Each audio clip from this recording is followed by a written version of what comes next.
You guys are killing me. All right, so let's take the Wayback Machine.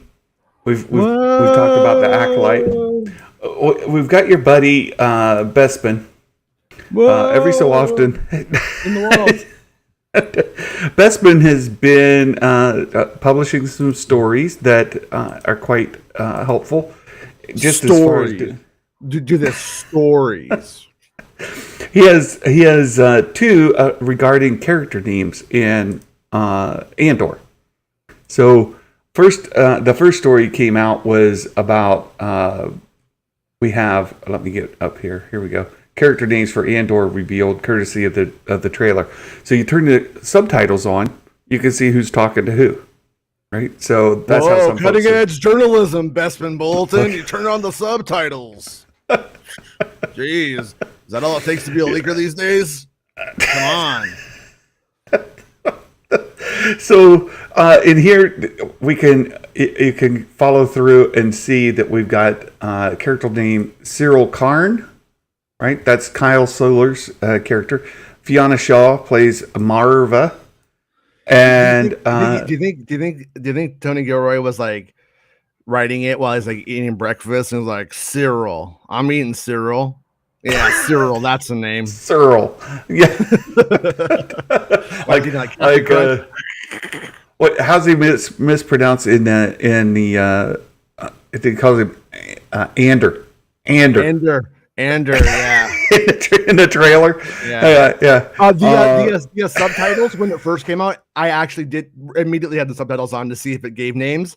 And the subtitles said Andor, Ander. And I was like, did they do that? Like did somebody at Lucasfilm think that was funny and do that? And then it was fixed later on. They actually. You should have screen grabbed it. That'd have been perfect. Yeah, Andor. Andor. And salmon pack. You know, they're hungry for lunch. It's like Meg's. It's like Meg's autocorrect, right? It puts food in, and so there's like, you know, dictating to the dictating machine, right? Whatever. This one's gonna. Can you open my salmon pack over there? Salmon pack. Ooh, there's that name, right? I don't know. Yeah. So we do have Cyril. And salmon Marva, Marva the Martian. That's the other one. So we have some character names from here. We don't know too much about it beyond that, and what you see in the trailer. So here wait, go up. She's rocking the yaddle cut. That we call that haircut in the middle the yaddle. Oh, here. Mm-hmm. That's all. Yeah, that was a hair. If you look it up on Wikipedia, it was a hairstyle first popularized by Yaddle. Yeah. So here you see Cyril Karn, left to right. Cyril, this is Cyril. This is Marva, and Salmon Pack. Yeah, right there. Old so to put faces Salmonella with names. Yes. Mm-hmm. And I love these guys here. They're big bulky kind of guys coming in to take care of business. So now we have a character named Clea, played by an unidentified actress. If you know who she is, let Bespin know. And then seen alongside if you do, ask her if she wants to hang out sometime. Maybe watch some TV or something. I'm down. Yeah, well, I could see that. Yeah, this is Clea here. For anybody wondering, who is Clea? This lady here, right? So, Princess Clea, right? And here's the ISB officer, right? Mm-hmm. Deidre Miro. Strong Nikki vibes going on there. Personality, what? I'm kidding. that's Nikki in the comments modding people. Are you a man or a fish? Blocked. Meg says Clea looks like her ex. Oh no. Nice. Meg. Good job. Doing well for yourself. Yeah, you are. There you are, Meg. Meg, that's why you're in my crew. All right. And then we do have so there's Deidre Miro, and there were some some speculation that this might be. Oh shoot, what's the name of that planet? I just forgot it. Lothal. Yeah, in Lothal City. And no, that's not Lothal City. I'm not. I don't think it. I don't think it tracks because Lothal uses the Ralph McQuarrie concept art specifically to build it, and I think if you translate that into that map, it looks different. The architecture would look different. So yeah. And I sorry, Meg, I didn't mean to put light to your to a breakup, but because I see the icon there, just trying to lift your spirits. So that's all. Yeah, that's all. You know what? That's the thing about people like me and Meg is we're just drifters. We just go on throughout the galaxy. And look at that, she got an upgrade. Yeah, that's what I'm saying right there. I knew it. I knew it. If Clea's the X and she got an upgrade. Nice job. There really is nothing better. There really is nothing better though than when you go like, I didn't peak. You know what I mean? I'm peaking now, as opposed to that last breakup. That's always it's that sexy voice that Meg has. Yeah, right? Yeah, for sure. So we have these character names. What kind of salmon are you packing, girl? Is that what you say? That might work at Star Wars Celebration. Just saying, might. It might. Who knows? Then there's this article that came out from Bespin again. Adria Arjona's character and Andor's revealed, and the concern here, again from Bespin, is that she doesn't show up in many scenes. So it says, after speaking to multiple sources, I can reveal the name is Bix. And I've been giving Bespin a hard time about how many ways can you pronounce Bix. Mm-hmm. I get Bix. That's all I get. But he looked down at his lighter and was all Bix cereal. He's just like phony.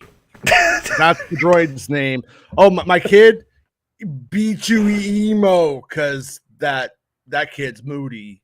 Everything sounds like he's just looking at the room going like lamp. I thought why he gives so many different ways to pronounce it, right? Like pronounces it Bix, like kicks. So there's Bix, kicks. You have to hit 300 words or you don't get Google. But with a B, or like fix with an F, or like tricks with a tr, or like I will say in the screenshot though, I think Andor just fucking ripped one. Sorry, I didn't mean to use that word in the show. But, Andor just totally ripped one, because that's I've seen that I've seen that on some women before. Call back to the Phantom Menace and the Jar Jar scene, right? Like, yeah. But it keeps going on talking about she's seen through the trailers, but the unnamed source, where does it go? Quite reminiscent. Bespin Wing Guards. He mentions about her not being there very long though. When they were filming, here it is. He came to me and he said, "I heard she's done," and like no joke, as he was saying that, I had just heard it that like, I don't know, that week or whatever. We hadn't talked in a little while at that point. And then I was like, yeah, I think so.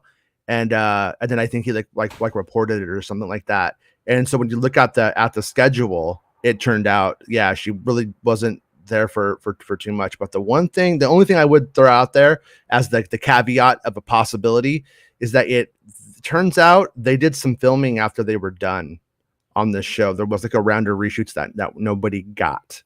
And then I only recently learned about. I learned a few things that were filmed then, but there was stuff from various aspects of episodes filmed then. So it could just be reshoots. But I'm curious if she came back for that or not. And that's what I've been chasing down, but no luck so far. Gotcha. Yeah, it's just worrying that Bix isn't seen outside of Ferrix. Yeah, and she finished 2 months before, as you were just talking. Right? Yeah, personally a fan, and we're hoping she play a bigger role. And that's, a lot of people have been saying that she's one of the leads. Well, if she's one of the leads and she exited pretty soon, there might be some. I think dissonance she's yeah. I think her character. I mean, just from the sound of things, not with I don't have any inside knowledge on this, but I think that it's going to be like about Andor's early. You know, it's clear it's about Andor's early life, and it just doesn't sound like she ends up, whether she dies or not. She just may end up being separated, and he goes off to become a rebel, and she's out in the galaxy doing space stuffs like Kira. It could go that way. She could be a Kira. Will Morgan. That's good. And I saw it's way too esoteric. Do you remember the Bionic 6? That's what my Bionic 6. I keep hoping she gets like a metal arm or like a robot arm or something, so we could get Bionic Bix. X-Wing is in the closing days of his freedom. He's voluntarily giving up his freedom in 27 days. Wow. And then he'll be locked down for the rest of his life. Good luck. Look, I've been married 35 years, and I'm happy with it. So it's not that bad. It's fun to joke about, though. I was married for like 10, and it keeps getting better. All right. Sorry. There was another comment in here. Well, there's been a couple of comments about the Trump characters, right? So X-Wings, do we get a Trump cameo? Have you seen the GIFs or the JPEGs on like Twitter of like the Death Star with the Trump wig on it? Oh, okay. I can imagine it. It doesn't take much. Yeah. Or the TIE fighter where the cockpit has the wig on it. I was thinking of an orange hut with like the little wigs. Remember in Clone Wars when they have like those little wigs on when they're in that like mafioso council? Yeah, they could just give a little hut one, make them orange. There you go. Got a few folks here that have been married for a while, right? So, all right. So that's the character names we have, and then before that, if we go back, we actually had the trailer release this week. But sometimes we forget that it was this week. It's been so long. It's a gorgeous trailer. Lots of cinematic quality to it. Right, it looks theatrical in scale, right. And I think that's what has a lot of folks excited. And contrary to early rumors, the volume was used, but it was used judicially. Let's put it that way. Yeah. Well, when Gilroy did that PR thing yesterday, he was like denying it more.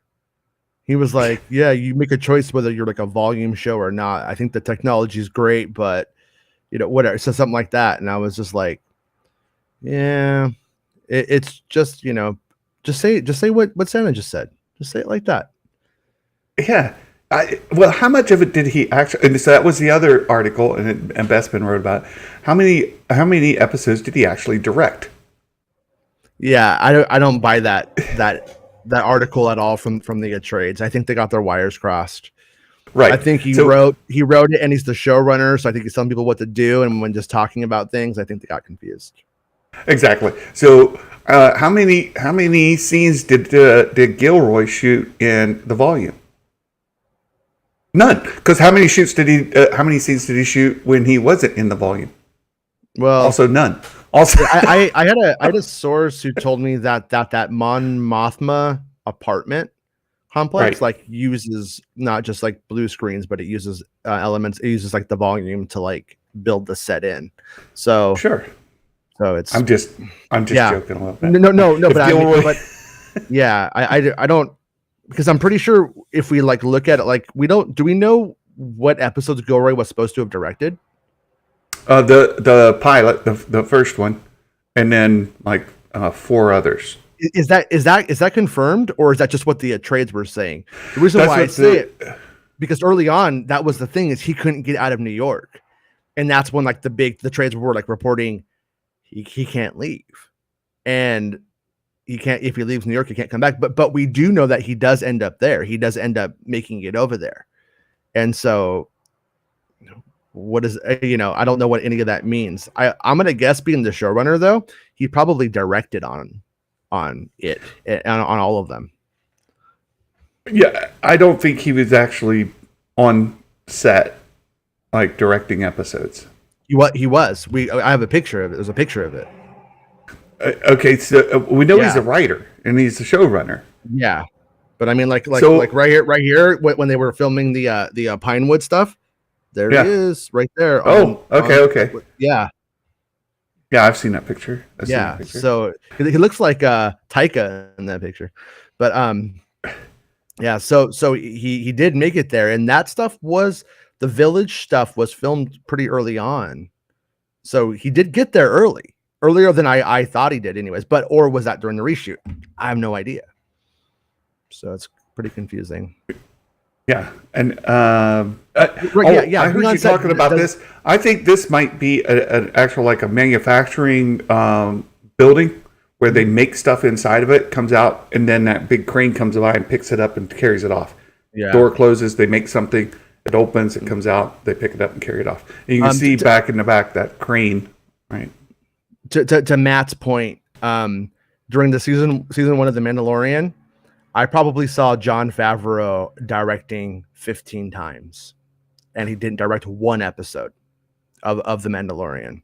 So it's anything is possible on that front, and I'm trying to like figure out how could the trades have made such a mistake.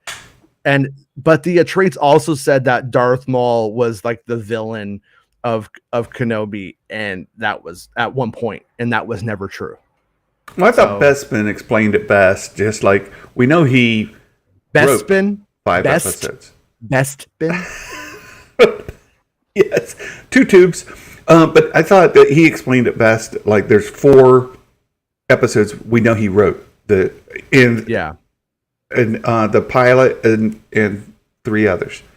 Or 4 others, whatever that was. So I think they just got the right and direct flipped, and that he actually wrote those episodes, not directed those episodes. So that's what I think the case is, and it should be noted too. It got pushed back to the 21st. We saw that in the announcement as well, and just through talking this week and some conversations I've had elsewhere, all indications are that this was a Disney Plus decision, not a Lucasfilm or Star Wars decision, right? This was a Disney Plus when they're looking at scheduling. They're looking at they're doing analysis of metrics and other releases that they said they didn't want to put it on top of She-Hulk. She-Hulk, it's my opinion, She-Hulk's in trouble, and then. And we do know that Star Wars performs better than Marvel on Disney Plus anyway. And She-Hulk doesn't need Andor to come and push it down further. And then they looked at like subscriber numbers, when they're coming up for resubscription, and they're just trying to schedule strategically.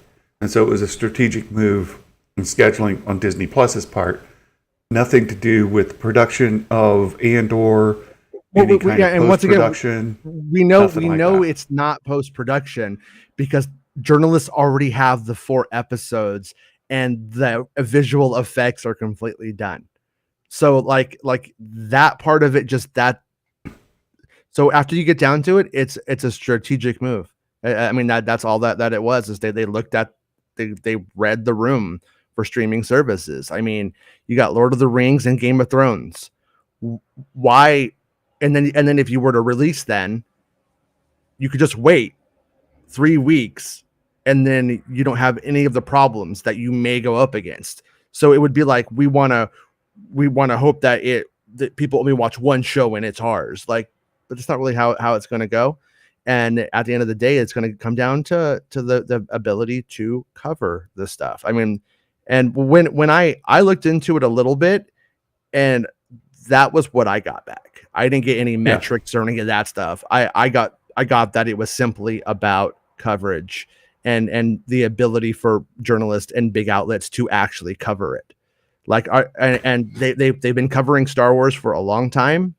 And when Lord of the Rings comes back and Game of Thrones comes back, it's going to beat Star Wars in terms of coverage and the ability to want to cover it and to get those articles. So they just pushed it back. It's So here we go. This is the scene specifically that you were talking about, where Mon Mothma's on that couch. yeah. This is the scene that you had people with their own eyeballs who were there, saw it in person, as well as our actress herself sitting there on the couch, who said that that was done in the volume. Did she actually say done. that she said that specifically? Nice. Well, she said that she did some scenes in the volume. Okay. So she said she did scenes in the volume. Your source said specifically they were here. It's all this scene right here in being shot in the volume. So all of that is confirmed. So there it is. Yeah, I keep wondering if that Andy Serkis stuff is going to pan out or not. Oh, good question. Because you know what I mean? That's the one thing that it heard it a bunch of times back then, and so far not seeing any. You think he would make the trailer? You know, or is it an Acolyte? You mentioned the CG. There's then Meg's ex-girlfriend right there. Oh, nice. I think we should just call her Meg's ex-girlfriend. Let's start that room. No, no, this looks great. I'm excited for it. Andor, and then there was a question earlier about the release schedule. We know Andor. Then it's supposed to be Andor September 21st. Last we heard, Bad Batch September 28th, the following week. Here are the folks running away. There's Cassian in the garb. Did you see how barefoot they were? They were barefoot. Yeah, they were definitely. There's not Maz Kanata. Yeah, but yeah, Bad Batch was supposed to be the week after. I would not be surprised if we learn that's moved, and I would not be surprised to learn that we get multiple episodes per week, or perhaps the entire series released in a very short window. And then we have Tales of the Jedi that is, last we heard, also a 2022 release. So you're doing 3 episodes of Andor on September 21st. You've got 9 more to go. And where does that leave you at the end of the day when we start looking at the rest of it? Yeah, I like the animated shows, like Clone Wars, love Clone Wars like a lot, and that's always like what I'm chasing, is that there's like something more like Clone Wars, and I'm really excited for Tales of the Jedi, like for that reason. I feel like it's the one that sounds the most like it's doing what Clone Wars did in certain ways, like it's an anthology series that covers big moments in Star Wars that would not be done in live action. I think that they have a weird like situation on their hands where when they just get somebody to like subscribe to the channel who's like, oh, I'm gonna watch The Mandalorian, but then they start like pushing the cartoons.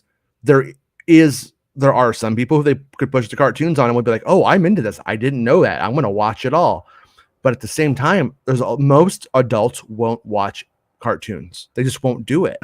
And so they run into a really, really weird situation with trying to push Star Wars on the platform, but then also not trying to not sell the idea that they only push that kind of content. And and cartoons have so many episodes that you would literally you end up having as many animated episodes, if not more, than live action episodes per year sometimes. Yeah, and absolutely. It's like I have to imagine that's a really difficult like balance to find for them. Well, I think Visions did really, really well last year, dropping the entire series on one day. I don't see, especially Tales of the Jedi, I could definitely see it dropping the same way Visions did. They just dropped the entire series in one day, especially since they're like 3 story arcs or something like that, right? Bespin just put the first reaction to Andor's first 4 episodes appears online. Grounded, complex, expect division. But it has a whole article up right now, and So we'll take. Well, if you want to take a look at it, I'll reference it. Yeah, if you want to take a look at it, it's on bestmanbulletin.com. Okay, we will. There's another. Let me add another screen here because Matt Risman just sent me another story that kind of gives things in context.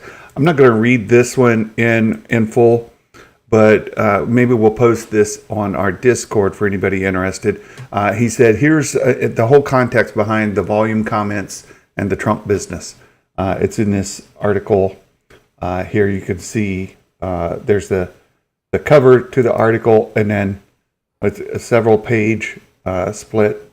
Here you got B2 Emo in the background again. Is he burying Melania under there to get a tax write-off on the rebel base? Oh, no. Okay. Jeez. Oh, jeez. And then some of these stills that we've seen already. But so there's the whole article. Don't call her that. She's a person. And then, as you mentioned, Bespin. Let me just pull up Bespin's article here, since it just went live. This is something else you talked about with Andor yesterday. I heard you mention that it could be a little divisive, because it's not lightsabers and X-wings and TIE fighters.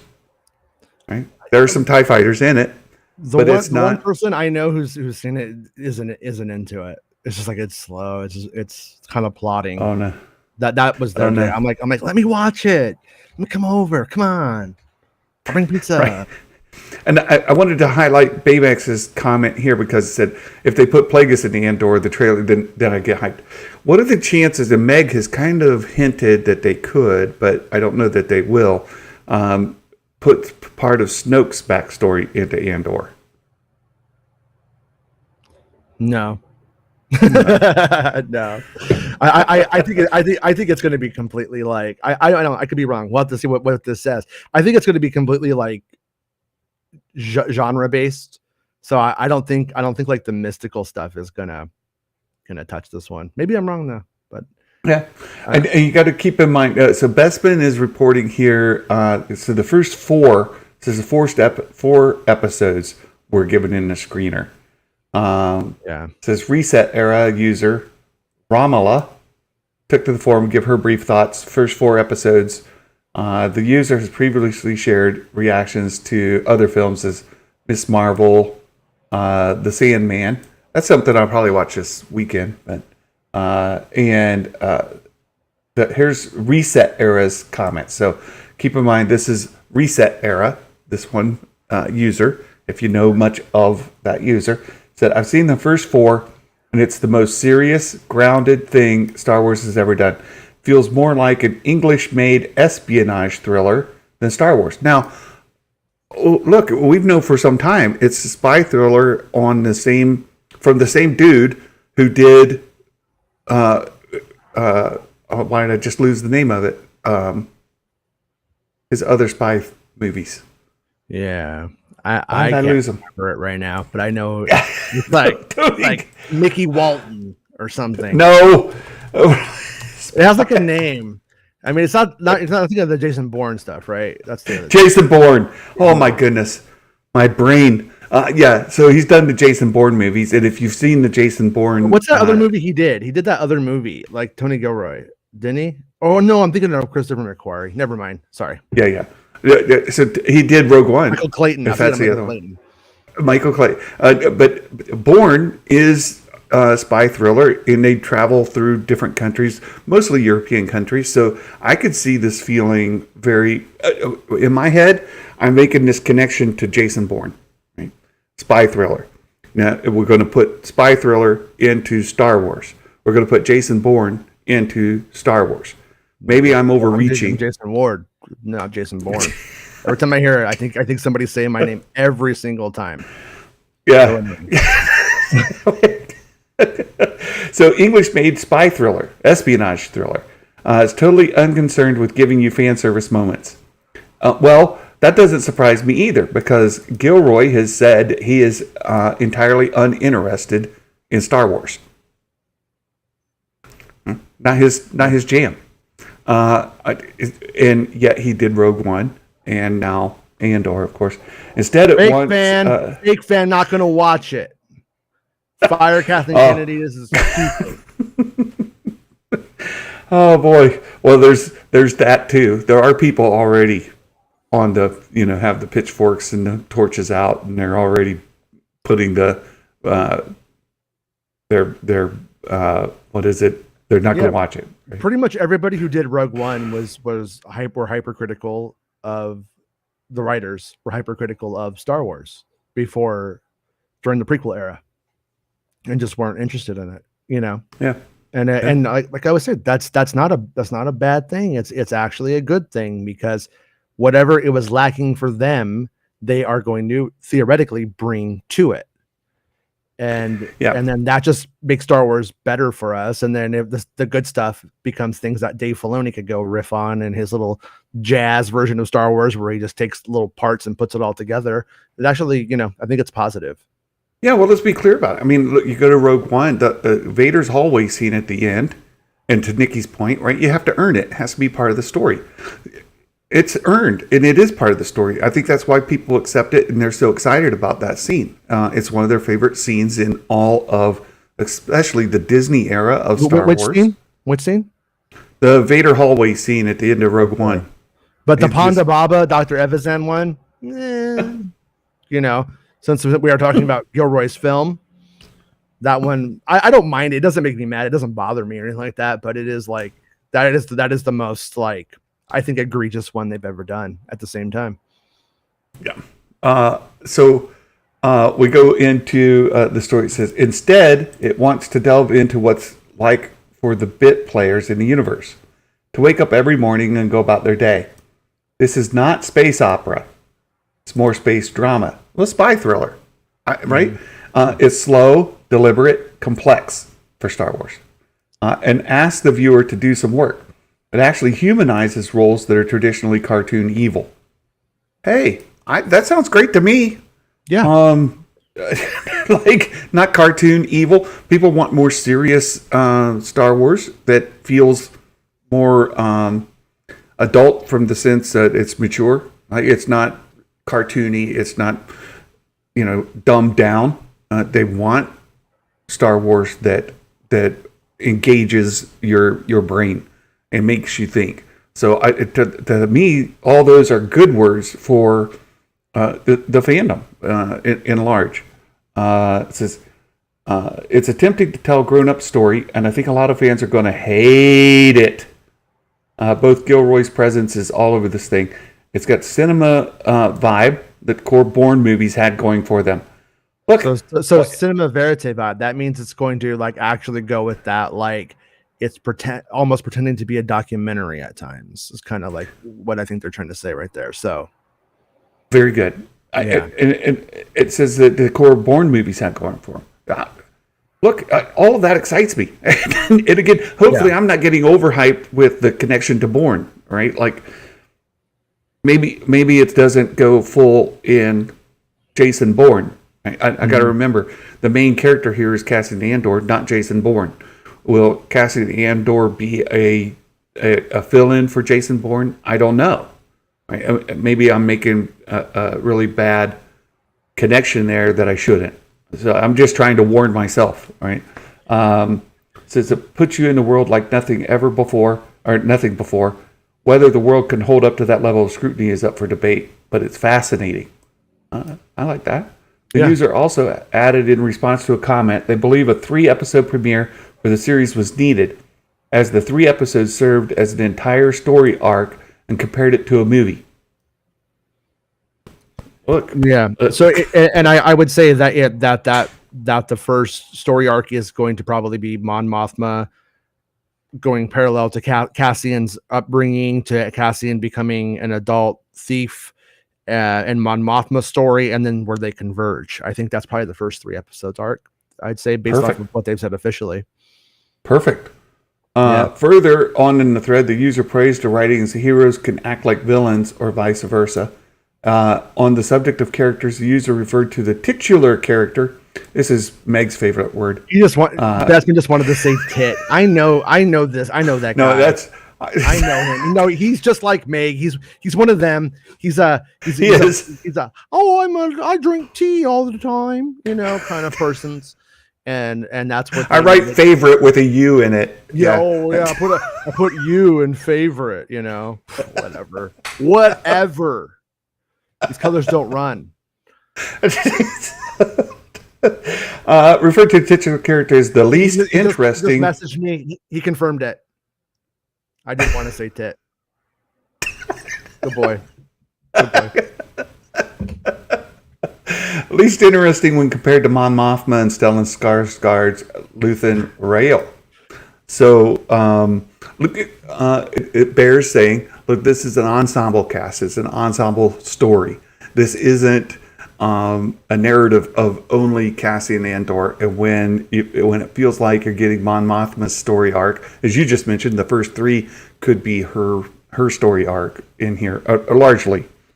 Then don't feel like it's a bait and switch. We love to say that. I love to say it when I talk about reading the Plagueis novel, but other people throw it out there. But what about the whole story of Jango Fett, the clone, being with her the whole time? Remember that? That's not true. That would have been in there. Ducky Momo is the same. He says I can't say titmouse without giggling like a schoolgirl.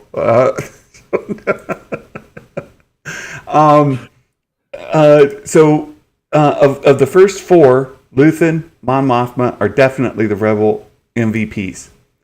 Andor is probably the least interesting character, but then they've got a long way to go to get the man we met in Rogue One. So there's still 9 more episodes. So calm down.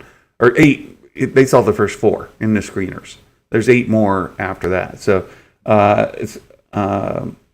there's much more interesting characterization going on. The Imperial side of things, let me tell you, it's fascinating to me. I kind of wish we got a whole show about that. Again, that's that user. Now Bespin says, I personally find the user's comments unsurprising, given what I've personally heard on the series in recent weeks. Sorry. Months and years. But it's still exciting to hear the series is shaping up to what I expected and hoped it would be. You've been listening to my podcast, Bob the Podcast. There's a little self-promotion right in the middle of his own article. Good job, Bespin. What a sellout. You know what I mean? Just always going for a plug no matter what. Okay, I'll hit the button. Do the like, subscribe. No. Bob the Podcast, for any amount of time you've heard me praise what I've been hearing this show is for 2 years. What I was hoping for, and just how excited I've been. Hearing that the series is slow paced with complex characters and storytelling, not concerned with fan service moments, wants the viewer to think it's exactly what I was hoping for. They mentioned some fans will likely hate it, but I always expected that. Look, if you've been a Star Wars fan, you should expect that. That's it. Some fans are going to hate it. Yeah, that's kind of like where the person who I know who has it, that's kind of that's sort of where they're falling on it. Like they said something in there that sounds like it's going to ring universal when they said it's complex for Star Wars. That kind of seems to like add up to where I think the show is going to both excel and fail, in the sense that like Star Wars isn't really that complex. So getting complex for Star Wars, does it end up pushing it into the like a big boy adult sphere enough or not? I think that's where it will ultimately like kind of fall. But I think it's going to make like a certain kind of Star Wars fan very happy at the same time. I think like all of these different shows, they kind of are doing different things, and I think that they're not really trying to please everybody with them. They're trying to please demographics of types of fans now. I mean, that's how it looks. That's how it looks. Look, anyway. if you've got a fan base so divided on what they enjoy, right? Mm-hmm. So the different flavors, right? You're not just serving vanilla and chocolate ice cream, right? You've got people fans of, a variety of flavors, then if all you do is produce vanilla and chocolate ice cream, there's going to be dissatisfied fans who aren't getting, Yeah. moose tracks. But Yeah, no, entirely. the same thing here, right? We're producing different flavors of Star Wars for different flavors of fans, and there's nothing wrong with that. I find nothing wrong with that at all. I'm not sure. I think we might have a Bespin bulletin plug. I think. Let me see if it'll work. Santa, I thank you. You finally read an entire article of mine. Bravo. I'm so proud of you.